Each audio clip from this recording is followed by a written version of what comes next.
So, going back to when I was a wee little lad on the Isle of Ireland, all 3 years ago in the year 2016. It's funny, Jesus. 3 years, it's amazing how 2016, it feels like it was just yesterday, but at the same time it feels like it was an eternity ago. But back in 2016, I had a dream, okay? I had a dream to become an animator. I'd watch channels like The Odd Ones Out and Jaden Animations on the daily. And I don't mean as a casual fan, I mean I adored those lads, and I wanted to be just like them. You see, I was pretty lonely when I was a kid. I didn't have many friends, I was picked on at school, and well, that just made it worse as it was hard to trust people. But I had one friend in particular, a friend who I'd meet twice a day on the screen of me old box telly. His name was Sean McLaughlin, otherwise known as JackSepticEye. I absolutely loved him. He was like a friend who I could go home to after school and just see, whenever he uploaded, and it was nice.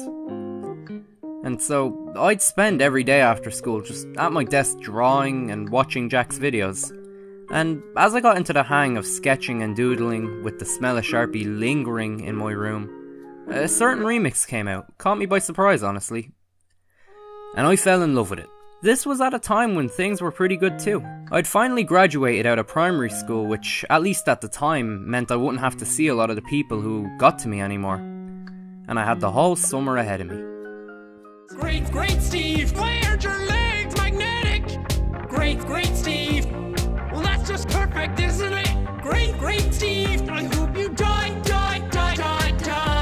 the bottomless pit. Shalila. All the way, keep on dancing, all the way, keep on flying, all the way, keep on dancing, all the way, keep on dancing, all the way, keep on flying, all the way, keep on. I wanted to marry this remix. I really enjoyed it, and before too long, I had a great idea.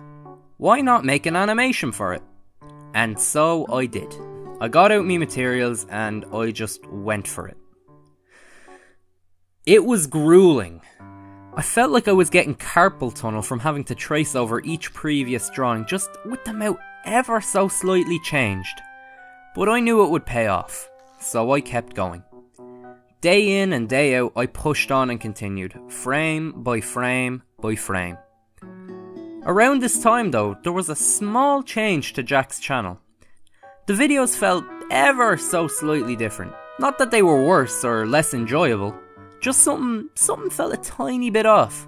I first noticed this in one of his goat simulator videos of all things, where he had messed around with his face cam for a joke. This felt strange, as the video was 20 minutes long, twice as long as the average one. Usually his longer videos aren't so well edited, but it was soon explained in a later video he made, detailing how he had a new editor. No big deal honestly, but some people were going mad over it. And me being me, so me being stupid, I decided to joke in the comments over all the people complaining.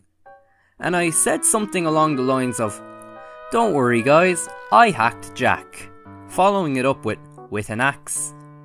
And I got a good bit of backlash, calling my joke out as terrible, which it was honestly. But then, out of nowhere, the one, the only, JackSepticEye himself replied. I went pale. The anxiety just flushed the blood from my head. I'd never been so scared yet excited at the same time. Like, it's hard for me to get through to you. My idol, who I'd been watching and laughing alongside for years, had actually responded to me. And I remember going down to me ma and telling her JackSepticEye replied to me, or as he would put it, "Hey ma! Ma! JackSepticEye replied to me!" I was honestly that excited. Then I read it. And I remember this so vividly, alright? He said, "Wow, you're so funny." I was so happy. I'd felt a feeling that day that I'd never felt before in my heart. And it was just so, he'd actually responded to me, and I couldn't put it into words. I'd never felt so happy. But it was short-lived. as the feeling slowly started to move from my heart to my stomach. Well, it just passed my mind at the time that, well, if everybody else is calling my joke terrible, why would Jack find it funny? Oh no. I'd realised, and as a knee-jerk reaction, I tried to make the joke better by replying to it, "It was a sad night in Croke Park." Then me just diverting to say I really loved Jack and his content, but it was too late. He'd moved on by then. And the more I thought and overthought it, the worse it got. My idol and most favourite YouTuber of all time thought my joke was terrible. He thought I was terrible. And then eventually I broke down.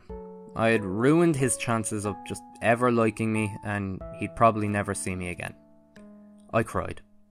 It hurt so much.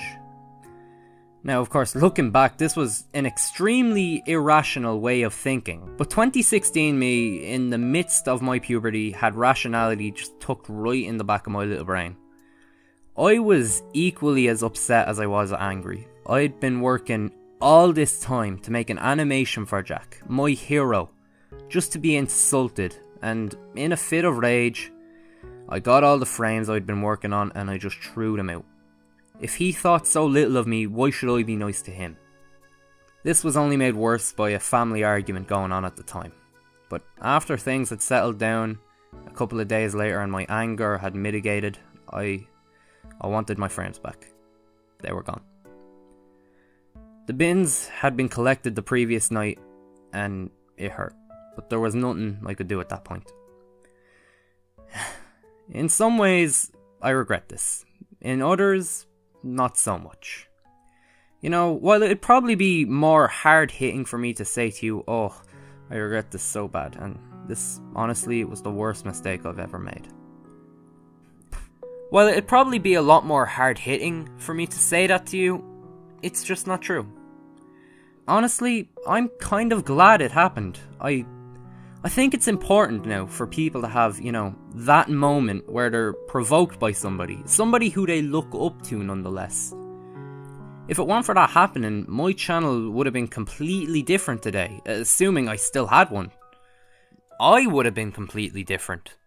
You learn from your mistakes, you know. Throwing out those frames was a mistake. But if today I had the opportunity to go back and just not leave that comment, I wouldn't take it for £1,000,000. I think if I hadn't have made that gargantuan of a mistake, I might have just kept on going, being the way I was. I'd say the ensuing months after this really just kind of got me thinking. Now, of course, I kept making mistakes, but that one ignited the spark for me to think for myself, I guess. I think the people who don't make mistakes, or more importantly, aren't able to look back upon and, you know, realise their mistakes, are the worst off. No amount of money could pay for the lesson I learned from that. So, yeah. Well, thanks, JackSepticEye, I guess. And no hard feelings.